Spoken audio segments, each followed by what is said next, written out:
Hello, everybody. Welcome to another episode of Father Talks. I am your host, Mike D. I am here today with Miss Bev Mitelman. Bev, she works with people, and I'm going to turn it over to you because I want to make sure that I explain this right. I have been rehearsing it, but you know what? I think you're better suited for it. I'm so happy to be here, Michael. Thank you for inviting me onto your platform. Thank So you. I am a relationship and certified attachment trauma practitioner. So what that means is I work with men and women and couples and families to help them understand where their attachment issues may lie. And I'm Okay. sure your audience have heard about attachment styles. People are talking about attachment styles more and more these days. So that's at the core of what it is that I work with people in terms of those that have issues around an insecure attachment style, meaning they have some challenges when they form emotional bonds with other people. Okay. Well, in this day and age, like I was telling you before we got on, that for me, I really am specializing in trying to get men to talk more. Mm, And there's never any outlets. We don't know what our issues are in some relationships or just, let's say, just in life in general. So there's some sort of, attachment issue that I see. And even for myself, I find that guys who have had, um, we'll say, issues with, their parents, they don't have close relationships with their parents. So I think it makes it hard for men to build close relationships with their significant other, because especially when it comes to that mother role, we we don't when they don't have good bonds with them, it's harder to make an attachment with somebody else. yeah, absolutely. So I love what you're doing, creating this platform where you're encouraging men to speak a little more. I think it's very important. Like I said, I work a lot with men, and I work, of course, with women and couples. And attachment styles is absolutely one of the things that we see that is preventing some men, from communicating in the way they want to. There's also socialization. Right? So, I think you and I both know that girls and boys at a young age in our environment, we'll talk about in North America, are socialized very differently, right? Yes. And so I don't wanna say that it's just attachment styles is sort of at the root of all of this. Socialization plays a big difference in gender communications. Right. Right? So little girls are given a lot of grace to experience all sorts of emotions, right? Happiness, sadness. They're not given a lot of grace to experience anger, but boys are. So boys are given latitude to experience anger, sadness, happiness, and that's sort of the breadth. It sort of Right. stops Right. there, right? Whereas girls, if a girl is crying, we would consider that to be societally normal or acceptable, right? We Right. don't give that same latitude to boys, which I personally think is very, very damaging. Yes. I will tell you that, and I had another guest on, and we were talking about this similar thing, that as an adult man, it has made life extremely difficult for me, growing up, because I've had such a difficult time expressing myself to people I care about. And when it comes to things like crying, like, I do not cry. Okay. I am 52 years old and I have not cried in almost 20 years. And Really? yes. And even like when my father-in-law passed away, when my mother-in-law passed away, didn't shed a tear. As much as it hurt, did not shed a tear, because I felt that this was something, because I'm a fixer, you know, Uh-huh. so I'm busy worried about fixing everybody else Huh? and not taking any time or space for my own personal emotion. Uh, can I ask you a personal question? Sure, sure. Do you have any memory or recollection of when you were younger and you did cry and what happened when you did? I grew up in an environment, so my mom worked a lot, so growing up with my uncles and cousins and that, we were if you fall down, a piece of your leg meat could be hanging out. Don't cry. Men don't cry. Stop that Why? damn crying. What would Yeah. happen if you did?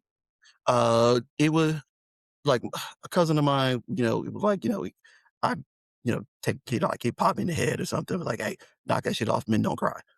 you know, So there you was know. fear associated with it. I'm trying to Yes, yeah. understand, is it because you would be criticized, made fun of, you would be punished? Like, It what was would more happen if little it was Michael more cried? it was more criticizing, and that, "Hey, boy knock that mess off," you know? So and it we never got, like, belittled or anything. It was just more, "Hey, boys don't cry. Boys Boys don't do, cry. You got the message that boys are tough, we don't cry, we do this, we do that, but boys don't cry." yeah, Plain and simple. So, yeah. I grew up to be a man who didn't cry, but, through I did parenting classes and, have taken some steps to try to learn more about my own issues, did some counseling and that, and with my own sons, I never put that same burden on them, like, because I don't cry doesn't mean you don't have to, and this is, like, if that I don't think less of you guys if you cry. If that is how you need to let it out. And this was something that was important to me about breaking the cycle because I did not want another person in his family who could not express themselves the same way with like every when it comes to being emotional, that type of stuff sometimes turns into anger because I don't want to feel that way. And this is my entire point of this conversation and doing what I'm doing, is to try to get more guys to be okay with expressing themselves. Mhm. And I get it. We don't want to be people who, every time they see something sad, they're just bawling. I get that. No man wants to be that way. Okay. Right. Lifetime movies, you're crying more to your significant other. No, we don't want to be that way. But we do want to have a safe space to know that if I'm having a moment, you're my person and I can express that to you and you won't feel any less about me for it. Right.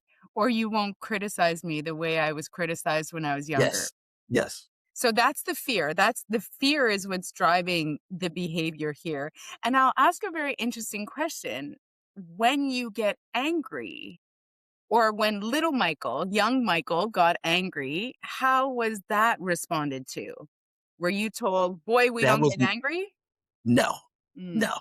So I was never, so I grew up in Jersey. So coming up, like I learned at an early age, hey, protect yourself, protect your brother, protect your family. So when little Michael would get angry, that would be a fight of some sort. mhm, If you did something, even when we moved away from Jersey, you know, uh, my dad was in the military, you know, I was not the person to let things go. So if you did something to my brother, I was going to eventually catch you, you know, and so as an adult man, you know, I recognize those things and I need, I'm still growing. So I need those things to be different. I want at some point in my life, I want to feel comfortable, you know, expressing myself in a way where I'm not going to feel like people are going to judge me for it. mhm. So Yeah. You're a cycle breaker, Michael. You should be very proud of trying to yourself. be, I'm trying Yeah. to be. Yeah, but you know what? You should be very proud of yourself. I think this entire conversation is just illustrating the point that what you learned in childhood in terms of what is acceptable behavior and what is not acceptable behavior shaped your lens, your mindset for how you were going to behave long after you left your childhood years. Right. So there is a reason today why it feels unsafe for you to cry, but you have no problems, displaying anger because anger was Zero. acceptable. Right. I have 0 problems with anger, and I have 0 problems, though, being emotional with my kids. So, like, my kids can come up to me, hug me all day, I tell them I love them nonstop, you know? It is just the emotion that, like, if they come to me and they're upset about something, I'm never gonna be the person that's gonna cry with them. I'm always gonna be the person that's gonna try to fix whatever's going on.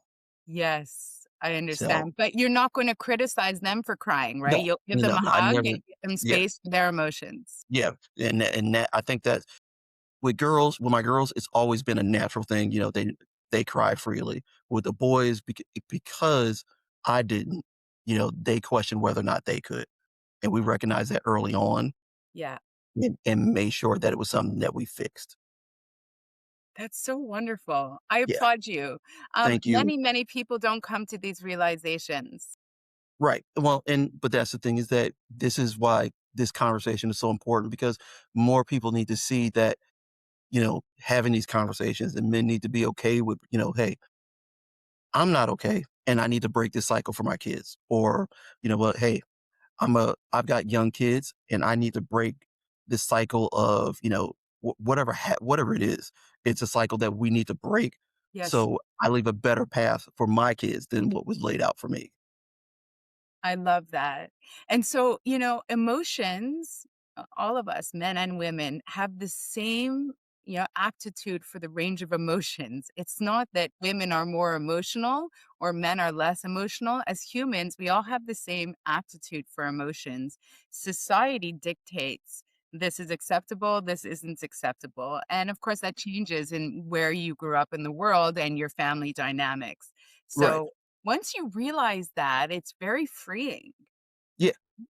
Yeah. I have recently more so, like I have kind of cut ties with anything that interferes with my peace of mind, Mhm. I have to put to the back of the bus because these things are preventing from me from being the best version of me, Mhm. or I'm just constantly miserable dealing with things that just keep me unhappy. Yeah, and you might have at some point felt obliged or burdened to hold on to that responsibility, and Yes. you and I are the same age. You mentioned your Yeah. age before we started Yeah. filming. We're the same age, and I got to a place around the same time where I was like, "You know what? I am holding on to my peace."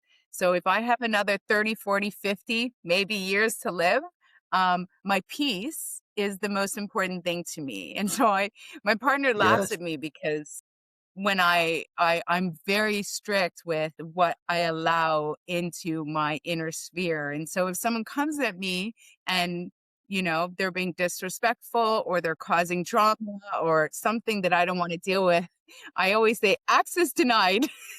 Yes. And I just don't let it in.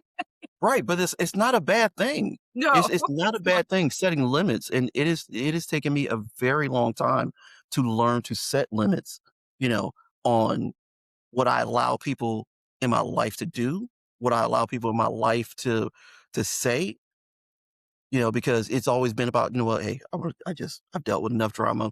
I want to keep the peace, but I'm not really keeping the peace I'm keeping the peace for people to come around and talk and yada yada yada, but I am unhappy because I'm allowing Yes. certain things.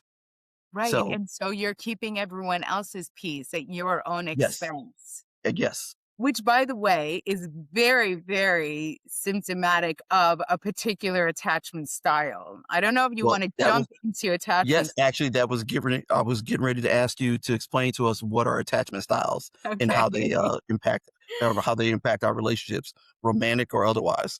Yeah, so attachment styles is really the way in which we form an emotional bond with someone else, right? So, what's fascinating is that everyone has an attachment style. We all have one way in which we do it, and it's learned behavior.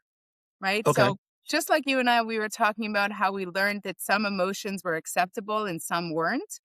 Our attachment styles are learned behavior that we learned generally from our home of origin as well, like our parents. We are most suggestible in those early years, 0 to 5. So that's when we kind of learn the most in terms of how we are expected to connect with someone else. So in a utopian world, everyone would grow up in a home whereby their parents would be emotionally attuned to the child. So, a lot of what you're describing in terms of your children have an emotion, you meet them where they're at, even if you're not crying yourself, you're still giving them room, right? You're validating, you're not criticizing, you're giving them space. All of that is what we call presence, emotional attunement, and it means everything to a child. Everything. So in a perfect world, all children grow up with that type of predictable and safe home environment. But and what happens is that that child then grows into an adult and we say they have a secure attachment. They believe that attaching to other people, forming emotional bonds is all about connection.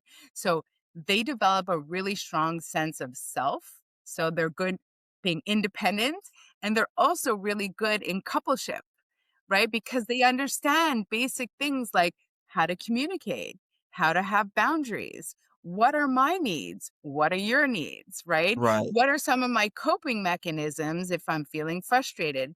And most importantly, generally, people who grew up in that home where there was emotional attunement is that they're emotionally regulated Okay. for the So, most okay. part. Yeah, okay. So what do you mean by emotionally regulated? So someone who's emotionally regulated, it's the opposite of being volatile. So it's almost Okay. easier to pick out someone who's volatile. So someone who is, you know, cries, let's say a lot, goes from being calm to being hysterical. Someone who is Gotcha. constantly upset. Someone who looks at the world, there's always an issue. I'm sure you've had friends like this where there's always something going on. There's always a problem, and so people from an emotional standpoint, some people are steady, like a stream. You know these people, right? How you doing I today, know a Bob? few of them. Good, I know a always few. good. Yeah. And you know other people who are just up and down, up and down, up and down. And so it's that volatility. They never learned how to actually control. First of all, understand their emotions, how to communicate their emotions, how to control their emotions and their nervous system Okay. because of the type of household that they came from. Gotcha. Yeah, we're Now, gonna dive that into makes this that one makes more. that makes that makes a lot of sense. Makes a lot of sense. Yeah, yeah, So yeah. that So have you met people before, Michael, for example, who just no matter what's going on in their life, like they could be, for example, married to a wonderful partner, just won the lotto, they have three healthy kids, and like they've won at life, and yet there's always something wrong. yes. Actually, I know more than one of them, in fact, but we won't Right. say any names. And that's these people unfortunately are always looking at life like something's coming at me, right? There's always something wrong.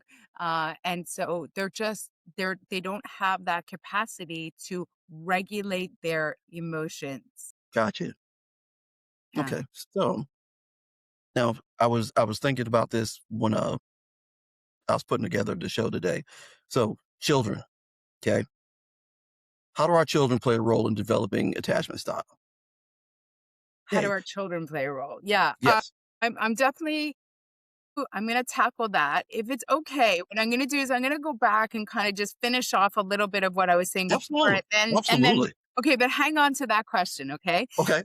What I've painted so far is sort of the utopian, the perfect scenario, someone who has Okay. a secure attachment, right? Oh, at least half of our population in North America, probably closer to 60%, doesn't have a secure attachment. They have what's called an insecure attachment style. And on the insecure attachment style, we have like a continuum, a spectrum. We have those that are anxious, preoccupied, or anxious attachers. And then on the other side of the spectrum, we have the dismissive avoidance or the avoidant attachers. And somewhere in the middle, we have the fearful avoidant, also known as the disorganized attacher. Okay. So when you look online, you'll see there's 4 styles. That's what they're talking about. Someone who's secure, someone who's dismissive avoidant, someone who's anxious preoccupied, and someone who is fearful avoidant.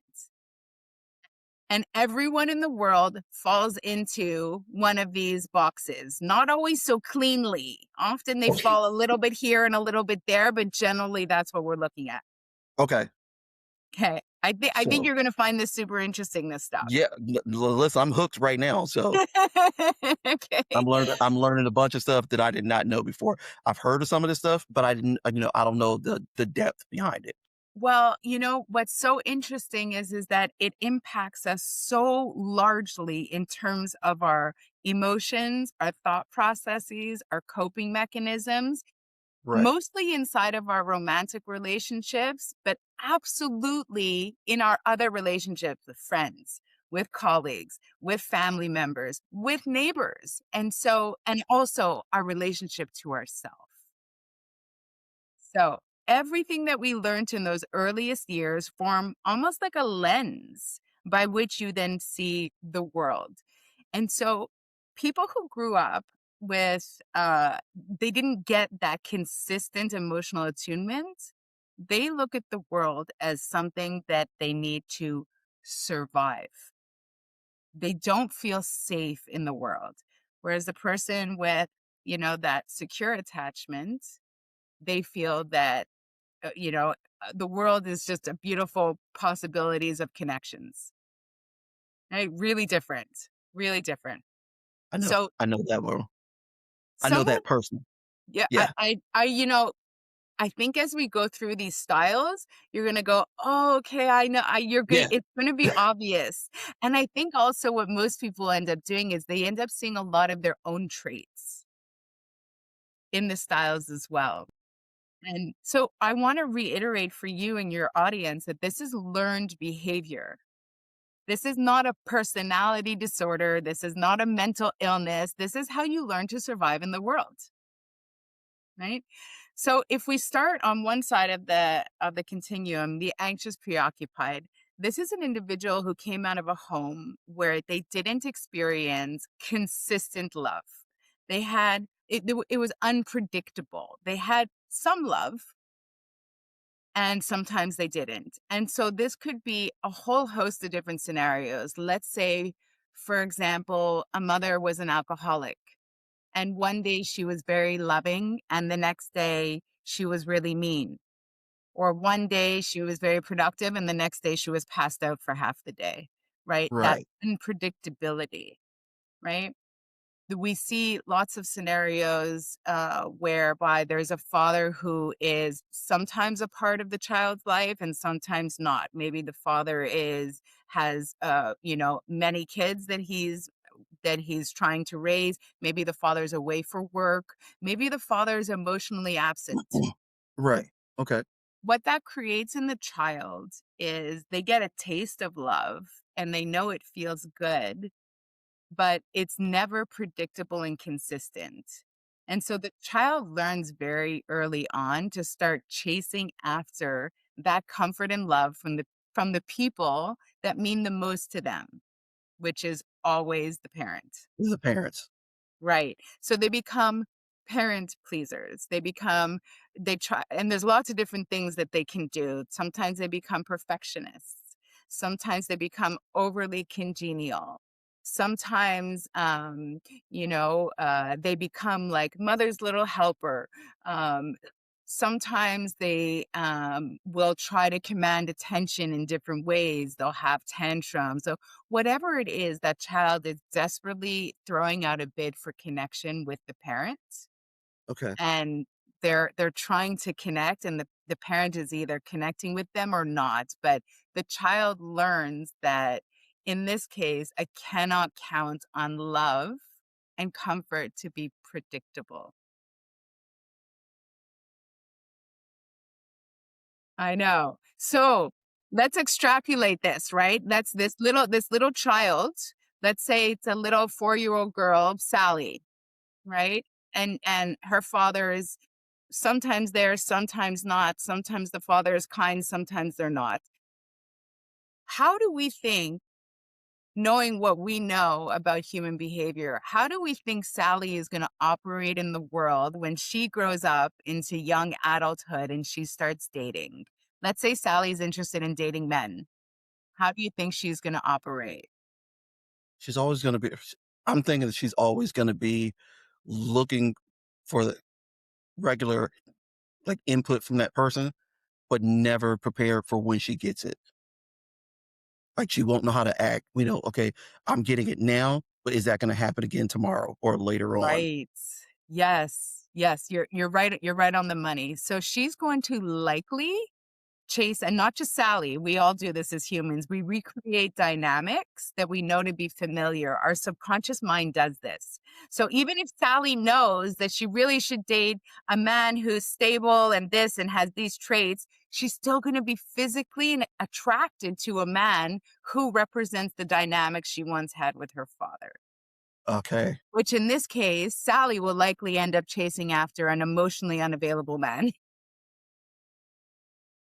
and she'll accept breadcrumbs from him because that's what she got in her childhood. She got breadcrumbs from daddy. That's what she knows to be normal. She'll embrace those moments of love, and the moments where she feels that he's pulling away, she will run after him. She will chase, right? Because that's what she did her entire life. That So is nuts. nuts, right? So parents, I know, parent pleasers become people pleasers older in life.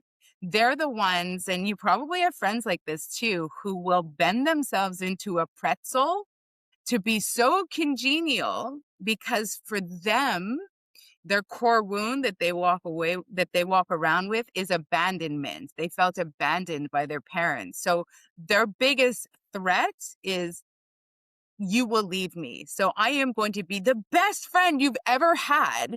So you're not going to leave me because I'm just too good of a friend. Right.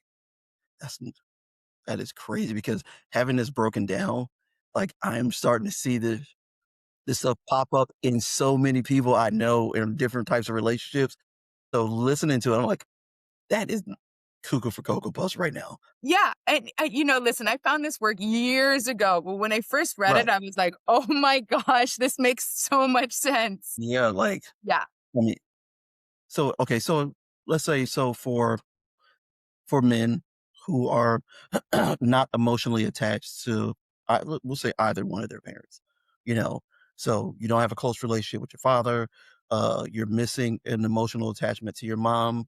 Now you're an adult man in a relationship.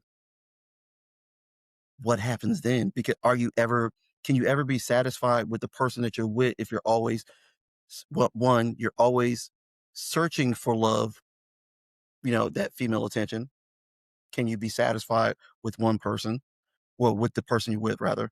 And as far as returning affection as a man, do you know how to do that?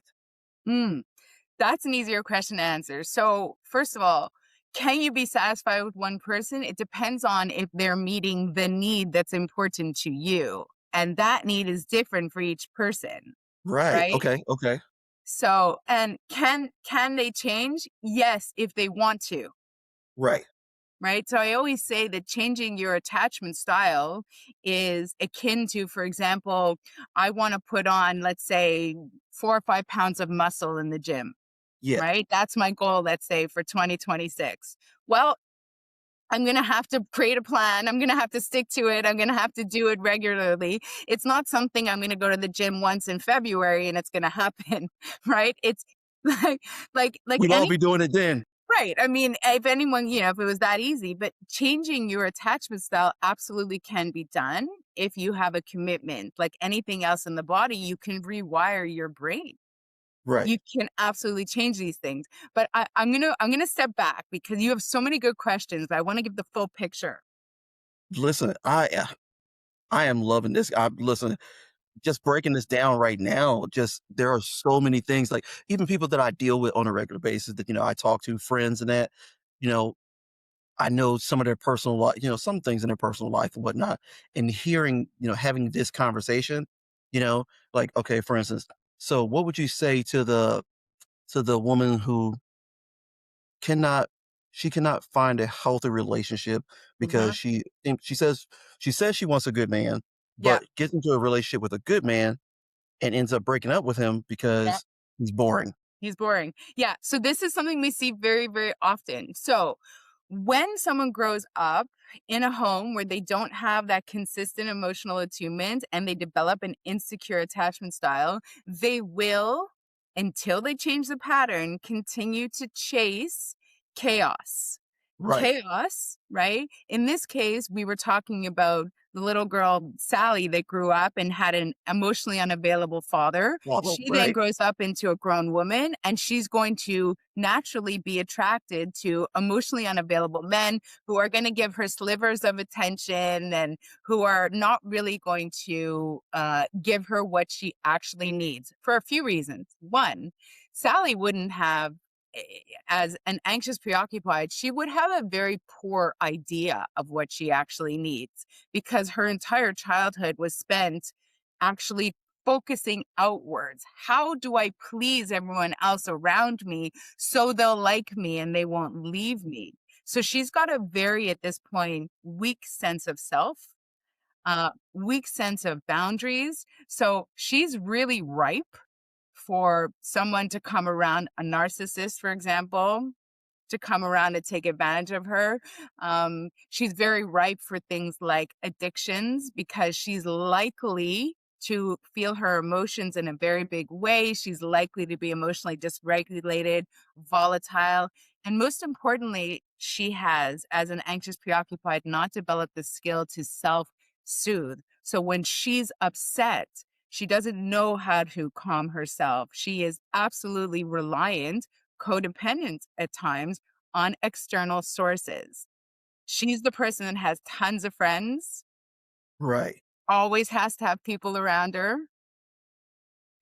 cannot be alone, right? She's the person that if something happens, she'll make 20 phone calls and tell the story 20 different times because she doesn't know how to just sit with her emotions and let it pass. No one ever Right. modeled this for Sally. She has no idea how to do it, right? So that's and so what we see, this type of person in a romantic relationship with their partner, they need a lot of validation, a lot of reassurance, a lot of like a lot of attention. They're the ones who will text like 20, 30 times. Are we okay? You didn't say good morning at breakfast today. Last night you seemed a little bit off. Okay, but you said I would see you at 8 and I'm only seeing you at 8:15. You're mad at me, right? You must be mad at me. What's wrong? That's the person. Yeah. So they're so focused on their partner and they're so afraid that their partner will leave them because of that core wound of I will be abandoned. They also carry around core wounds of things like I am unlikable, I am unlovable, I am unworthy, I will be excluded. It's a heavy burden, Right. right? So oh, I'm sorry, go ahead. No, no, that's okay. So No. that gives you like a picture of Sally. Now we're going to talk about the other type of individual that also didn't get emotional attunement, but developed a completely different set of strategies, maladaptations for how to deal with that. Okay. Okay. The dismissive avoidant. So it's like a continuum. Over here we have the anxious, preoccupied Sally, and over here we have uh, someone who's dismissive avoidant. Someone who's dismissive avoidant generally would have experienced emotional neglect in their childhood. So the parents were there. They got 3 meals a day. They got clothing and food and whatnot, but there was no love. So it could have been a very stoic home. Emotions weren't tolerated. Emotions were criticized, judged. It could have been a child that grew up in a high demand religion. There's lots of scenarios there whereby children do not feel like they are emotionally connected to their parents. They spend an enormous amount of time alone and they learn that they cannot rely on anyone else other than themselves. Right. So this is the baby who cries and cries and no one comes to save them. Yeah. So, what does that adult look like? Yes, excellent question. So that child learns that the only one they can trust is themselves. They do not have trust in other people. They are highly independent. They absolutely value their freedom. They are, for the most part, disconnected from their emotions because they were never given a template or a model for how to, in a healthy way, pass through their emotions. So when emotion comes up, they push it down. And what they generally do is they generally have a whole suite of like comfort things that they do in order to try to regulate their nervous system. Their nervous system is also dysregulated, not in the same way, not in a volatile way as the anxious preoccupied, but they much prefer to be alone. These are the types of people that are very, very slow to warm up to any type of relationship because for them, they fear that they're going to have to give up their freedom. They're they're very fearful of vulnerability because it never felt safe. right? They see vulnerability as being weak. And so this type of individual is the type of person that will, for example, spend the whole weekend, binging some sort of Netflix show completely alone. They can get into relationships, but oftentimes they are disconnected emotionally from their partner. Okay. Um, they have a very hard time with conflict. They have a very hard time with criticism. Their core wound is, and this is going to surprise you, the core wound that they walk around with is, I am defective. There is something wrong with me. And that goes back to, I know that, and when I say core wounds, people are unaware of this because it sits in our subconscious mind, right? Right. So it's not in our conscious awareness, but in our subconscious mind, that child learns at a very young age that if there has to be something wrong with me, that my parent doesn't want to spend any time with me, that I cry and cry and cry and nobody comes to my rescue. Right. So crazy to me because again, all of these all of these styles literally see in people that I deal with and have friends that people I've known 20 years. Yeah. And so some of them I know yeah, I've known from an early age. So I know what their home life is like, growing up and hearing some of this stuff, I see the behaviors, connected. Like that is just it is crazy town frolic. Yeah, it really Insane. is. Let me tell you a little more about the behaviors of Yeah. the dismissive avoidance. It's called the avoidant for a reason, right? So they avoid their own feelings and they absolutely will avoid the feelings of their romantic partner, for example. Okay. Conflict feels very, very scary for them. So they are the type of person that if you come to them and you say, listen, something on my mind, I want to talk. If they fear that that is an unsafe environment, they will leave the room. They'll go, Yeah. I'm not dealing with this," and they'll walk out. So, dismissive avoidants actually communicate far more with body language than they do Okay. with their words, because they were never taught how to use their I words. am gonna be looking for this stuff every time I talk to somebody, just like people that I deal with now, all of this stuff, I'm just gonna be like, "Oh my god, I wonder if this is this, if that's that, if Yeah. this is connected to s." So it's like a superpower because once you see these patterns, all of human Yeah, behavior is patterns. Once you see right. these patterns, you can't unsee them. So to tell you another interesting thing, when we talk about coping mechanisms, when we talk about the person who's anxiously attached, when Okay. they are feeling threatened, so imagine that the object of their desire, their romantic partner is pulling away and they feel threatened, you're going to abandon me, right? They always come closer. They use activation strategies. So they will do a whole host of things to get your attention, your validation, to, make you pay attention to them. Right. Anything from crying to they might threaten you, they might try to make you jealous, they might do anything and everything to get your attention because it feels so threatening to them that you're pulling away. God, Now I've this I've person dated this person, it's like Yes, I'm sure you have.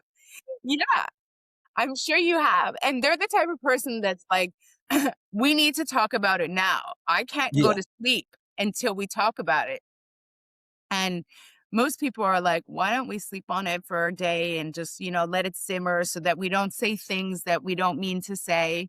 And this person's like, "No, I can't think about anything else. My right. emotions are completely fixed on the fact that you're angry with me. Nothing else matters in this world, so it must be addressed now." Yeah, see, and I'm a person who cannot once I've gotten angry, I need time to decompress because one thing I've learned that the things you say to a person can be far more damaging than anything you physically do to another person. Yes. And I've learned very early on, it is better for me to shut my mouth if I'm upset. Yet if I'm being very emotional, it is very important for me to be quiet, decompress, and figure out, hey, how can we have this conversation without it going off the rails? Yes. And until I do, I cannot have a conversation because I know something will come out that I don't mean. Yes. And that is a very healthy way to handle this, right? You know where your limitations are. You can Yeah. identify in yourself when your nervous system is triggered. By the Yes. way, the first symptom, you know, your nervous system has two modes, right? Where you're in like rest and digest or you're in fight and flight. Okay. There's two, and it oscillates between the two depending on what's in front of you. But the first signal that you're moving from rest and digest, like you and I are both in a calm state now, we're having a Right. rational conversation. The first signal that you're moving to that other mode, fight or flight, is irritability. So you start going, oh, that's grating on me a little bit. I don't like what they just said. You're switching into fight or flight mode. So if you can recognize at that point this is triggering me, you can absolutely say to your partner, I'm going to take a little space. Right. Let's pick this back up after dinner. Yeah. So how do you deal with the person who feels like they have to talk about it now because they're so emotionally volatile that Yeah. they feel like, because you're like you said, they think that you're pulling away when you, in fact, just need a minute to decompress so you can have an adult conversation. Yeah. So like the answer was in your question because I think you really do get it. If you understand that they're coming at you because they feel so threatened that you're going to leave, you can address that, right? You can Right. say, I know this feels really, really important to you. I need time to just relax. I'm not leaving you. I'm not, this is not the end of the world for us. But there are some things I want to say when I'm calm. Give me 2, 3, 4 hours. I promise you tonight at 8 o'clock after dinner, we'll talk about it. We'll have this conversation. Yeah. 'Cause The worst thing to do is to walk out of the room and disappear for 2 days. yeah, yeah, Right. that Or, don't respond to someone's text, like leave them on red. yes. That will make someone who's anxious spiral. I mean, that makes sense. So, and I mean, a lot of times we do it because, I mean, people do it purposely because they're mad about whatever, and we ignore the text messages and things that are coming through. But I understand where you're coming from, that it'll make their situation 10 times worse to, you know, be ignored. Yeah, and that's malevolent, right? Because you see, it's that level of vulnerability. When we get close to people, we also let them in on how to hurt us. Yes. So if you and I are dating and you know that I need a quicker response and you're going to take 2 days because you know it's going to drive me Yeah, nuts, get up under your that's skin, right, malevolent, right? That's right, like, why would you do that? It's the same amount of effort for you to turn around and say, Bev, give me a couple of hours. I promise we'll talk tonight, right. right? And I can this is again, especially for guys, I know that we get we get so wound up that our significant other will be texting us and we'll just ignore that shit. Why? Because because if I respond once, then there's gonna be more messages. But we get more we need to learn how to deal with these situations in the moment, you know? Yeah, so I this is when I work with couples, we talk when things are calm, right? So the worst Okay, time to address this is when you're in fight or flight, right? Because that's okay, when you're like your emotions are heightened, right? The best way to do this is when you're actually calm. And I've had plenty of conversations with couples where we go, we're going to put together a strategy for how we're going to text each other. So women tend to have this we tend to send narratives, long text messages explaining everything and anything. And I've had plenty of men say they look at their phone and it just overwhelms them. They turn the phone off. yeah, And then a woman feels ignored, right? So, the first thing you could say is, listen, I don't like these messages. The man can say to the woman, I don't like getting these messages. 5 lines max, yeah, not going to argue over text. You can text me to say, hey, can we meet up after dinner to talk? Yes or no, but never have arguments over text. Stop with the long paragraphs and stop with the ignoring because right, That's really that avoidant behavior really triggers the anxious person. So the anxious person can stop doing things to aggravate the avoidant person, and the avoidant person can stop doing things to heighten the response from that person. And generally people know where each other's triggers are. Right. So for us men, what would be your first recommendation? Okay, I realize that I'm this person who I need certain things, but I don't know how to express those. How do I what are my first steps? What's your recommendation for first steps for, hey, I want this relationship to work, but I know I have these underlying issues. Yeah, so are you saying that you have underlying issues or you have underlying needs? Because Underlying needs. So okay, so my attachment issues, hey, I don't feel like I'm getting enough attention. We'll say that. Okay. okay. So as a So man, without seeming needy, because guys who say they need more attention are usually labeled as being needy. it's a terrible label. All of it, it's a terrible label. I usually see it being used to label women more Okay. often. But listen, as humans, we all have needs. Like that is Right. just we just Right. do. Um, the interesting thing is that we're not all aware of our needs, particularly if you grew up in a home where you didn't learn emotional attunement, you didn't learn nervous system regulation, uh, Right. or all of this healthy stuff. So the first thing I usually do is I work with men to help them identify what are your needs. So tell me, you have a need for peace? Okay, great. You have a need for physical affection? Okay, great. What does that look like? Tell me, how often? Is it holding hands or is it something else you're talking about, right? What do you actually need? And we actually put words to things, because the minute you put words to things, then all of a sudden the entire world of how you communicate this to your partner opens up, Okay. right? Because if you can say, listen, what I do need is I need some physical affection. I want to hold your hand, and once a week I want this. And what all of a sudden it becomes so much clearer. And I understand, okay, this is what makes Michael feel good. Most partners want to make their partner feel good, but we tend to ask our partners to read our minds, right? And men and women are very, very different with what they need, right? So I could, for example, if you and I were dating again, I could see that you're angry and frustrated and this, that, but I have no idea why. And to you, it might be so absolutely obvious that Right. last Tuesday when we were in a group, I disrespected you in front of people. And to you, that would be, well, how can you not know it? It was so obvious. And to me, I have no idea. So unless you actually tell me, look, respect, that's really important to me.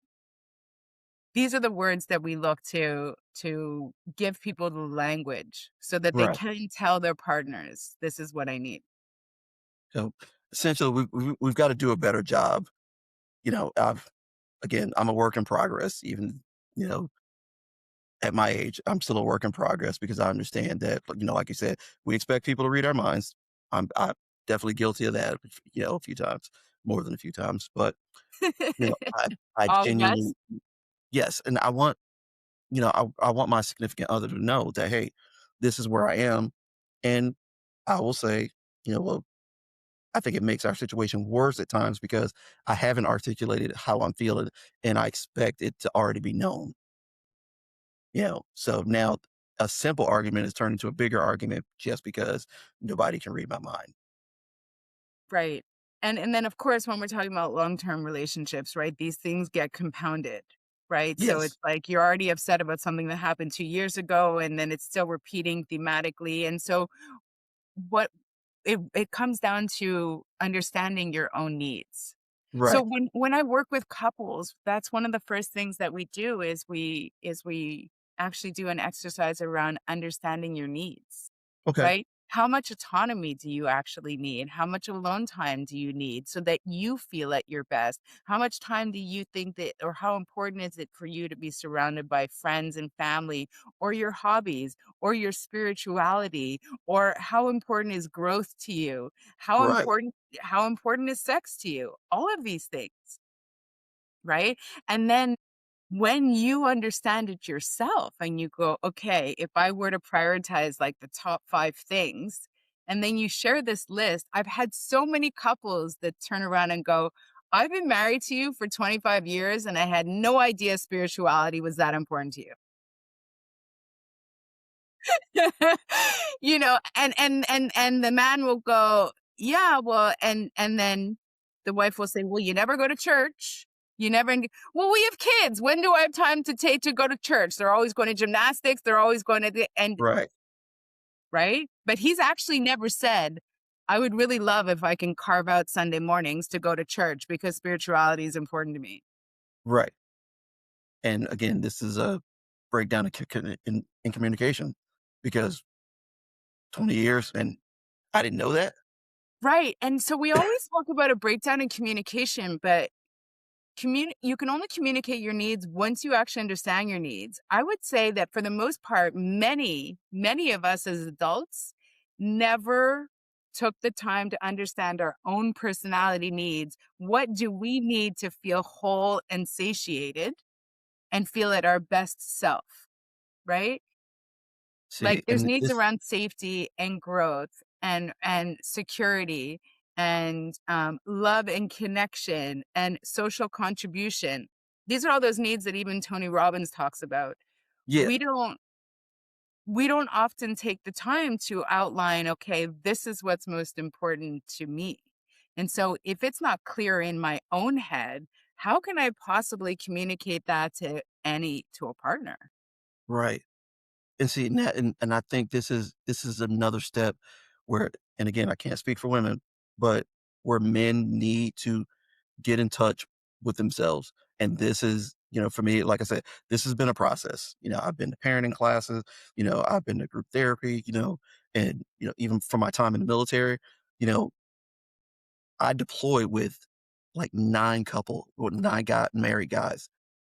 After our deployment, only 3 of those people those couples are still together. Mhm.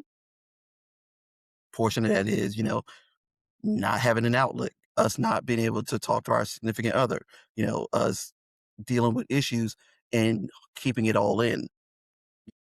And so being able to get in touch with what you have going on, what you've been through, what you and your needs requires you some reflection.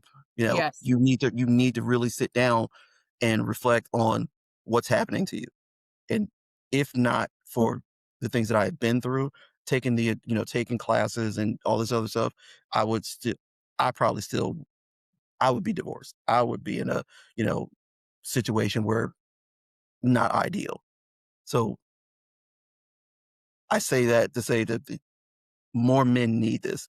We need to be able to talk and we need to, like I said, understand, do some self-reflection and understand what it is that we actually need. I absolutely agree. And again, having needs doesn't make you needy, right? These are Right. very, very different things. My partner is very specific with me where physical fitness is really important to him. His work is really important to him. And he loves watching sports like football. Yeah. When it's Sunday afternoon, you know, that's what he's doing. He's already told me, like, that's what I want to be. That's me time, or I'm with the boys. I'm like, I understand that, right? You've already explained it to me. There's no need to, and there's no argument. There's no fight. I want him to be at his best. Right. So that right there, see, us us talking to each other and explaining our needs, that right there is what we need more of. And not being offended. So if you tell me, "Hey Mike, listen, I need to spend some more time with, the girls just away from the house." I can't take that as a personal attack, or like you're mad at me. You just need some space. And that I think more of us need to hear what's being said to us. Like we're not being talked at or we're not being, belittled in any way just because our significant other or, hell, even, close friends and family just need some space. It, we can't be offended, Yeah, you know. I So, agree. Yeah. like, man, listen, I You have, seem so like when you such a told me that, my original list of questions would take 3 hours. And listen, we've only done a few here, and we've already done. Listen, Bev, we have got to do this again because I am sure. telling you, I have so many more questions. And then I get messages, after shows and everything. People email the show and ask me questions. Hey, next time if you have this guest on, can you ask them this? Can you, inquire about that? So we listen, I would love to have you on again. This has been so educational for me, and again, part of this is my own process, my own journey to be better, to emotionally, physically, spiritually.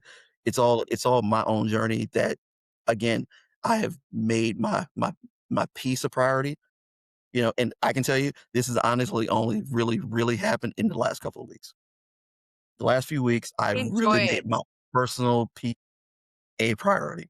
The best Anything that decision you will interferes with ever that, make. yeah, and, like, I feel great.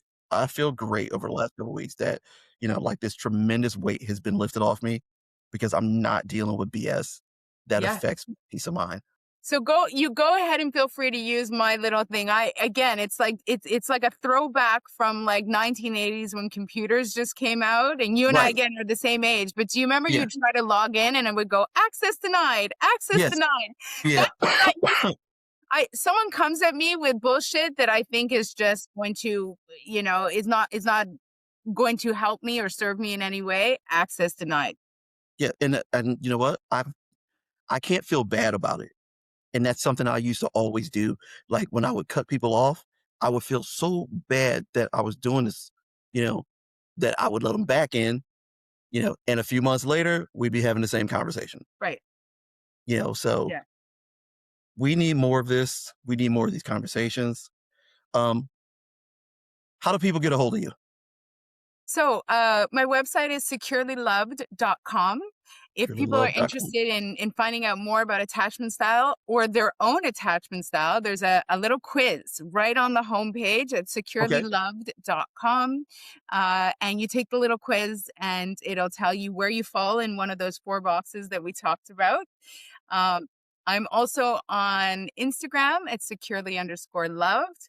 And I'm trying to launch my YouTube page. So I'm Okay. I'm trying to get this information out. I'd love to build that up too. On YouTube, I'm at Securely Loved. Okay. I will when I post this on like this whole thing on the Facebook page, I will include every link so people can get in contact with you because again, and my focus is guys, not that I have anything against the ladies, obviously, but I need more guys to do more, you know. And this is the only way we get to be better dads, better husbands, Yeah, better fathers, just yeah. better men in general. So, But the men also need to know that they have the participation and the cooperation of the women, that as they are yes, trying, that the women will give them some grace to make mistakes, because we right. are going to make mistakes, and also to be authentic, right? Yes. So we can't be hard against our men when they're trying to do something different, when they're trying to make changes. So there's also, women have to get on board with this too. Yes. Man, again, listen, right after we hang up, Imma start looking at my calendar because we've gotta do this again. I've lost the Yeah. audio for some reason. Hold on a second. Uh-oh.